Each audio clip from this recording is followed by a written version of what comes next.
Hi friends, నేను మీ Soujanya. Welcome to my channel smart Soujanya. ఈరోజు మనం ఎన్నో పోషక విలువలుండి పిల్లలు ఇష్టంగా తినే పూల్ మక్కనతో సేమియా పాయసం ఎలా తయారు చేసుకోవాలో చూద్దాం. ఒకసారి ఇలా ట్రై చేయండి, పిల్లలు చాలా ఇష్టంగా తింటారు. సో లేట్ చేయకుండా ప్రాసెస్లోకి వెళ్ళిపోదాం. ముందుగా ఒక గిన్నెలోకి 1/2 కప్ వరకు సగ్గుబియ్యం తీసుకుని వాటర్తో క్లీన్ చేసి 1 గంట పాటు నాననివ్వండి.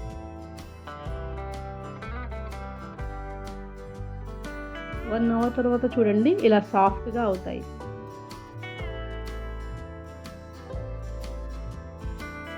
ఇలా ప్రెస్ చేసి చూస్తే తెలుస్తుందండి సాఫ్ట్గా.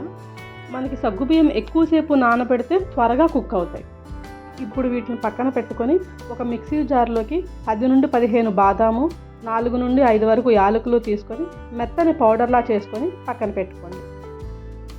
చూడండి, పౌడర్ కన్సిస్టెన్సీ ఇలా ఉండాలి.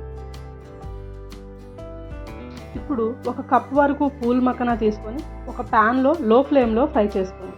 ఒకసారి ఎక్స్పైరీ డేట్ చెక్ చేసుకోండి.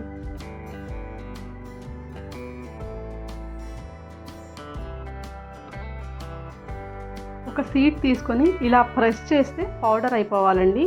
అలా అయ్యాయి అంటే మన మఖానా రెడీ అయినట్లు లెక్క. వీటిని కూడా పక్కన పెట్టుకోండి. ఇప్పుడు ఒక గిన్నెలోకి 750 ml పాలు తీసుకొని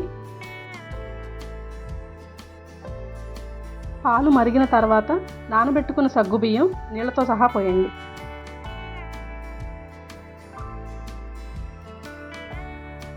సగ్గుబియ్యం ఇలా పైకి తేలుతున్నాయి అంటే ఆల్మోస్ట్ కుక్ అయిపోయినట్లే. ఇప్పుడు ఇందులోకి మనం పొడి చేసి పెట్టుకున్న బాదాం యాలకుల పొడి వేసుకోండి. పొడి వేసిన తర్వాత కలుపుతూ ఉండండి, లేదంటే ఉండలు కట్టడం, అడుగంటడం అలా అవుతుంది. గిన్నె అంచులకు పట్టిన మేగడ కూడా గరిటతో తీస్తూ ఇలా పాలలో కలుపుకోండి. చాలా టేస్టీగా ఉంటుంది.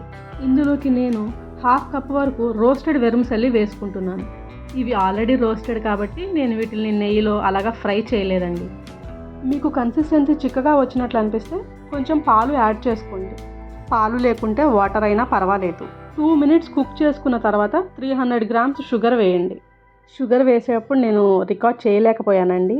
ఇప్పుడు మనం ఫ్రై చేసి పెట్టుకున్న ఈ పూల్ మక్కనని మిశ్రమంలో వేసి ఒకసారి కలుపుకొని స్టవ్ ఆఫ్ చేసి పక్కన పెట్టుకోండి.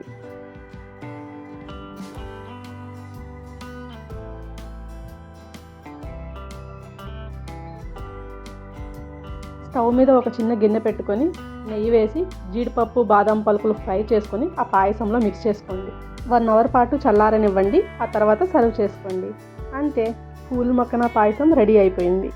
మీకు 1 అవర్ తర్వాత పాయసం చిక్కగా అయింది అనిపిస్తే పాలు వేడి చేసి మిక్స్ చేసుకోవచ్చండి. నా రెసిపీ మీకు నచ్చినట్లయితే మీరు కూడా ట్రై చేసి ఎలా కుదిరిందో నాకు కామెంట్ సెక్షన్లో చెప్పండి. Thanks for watching and don't forget to like, share and subscribe. Bye.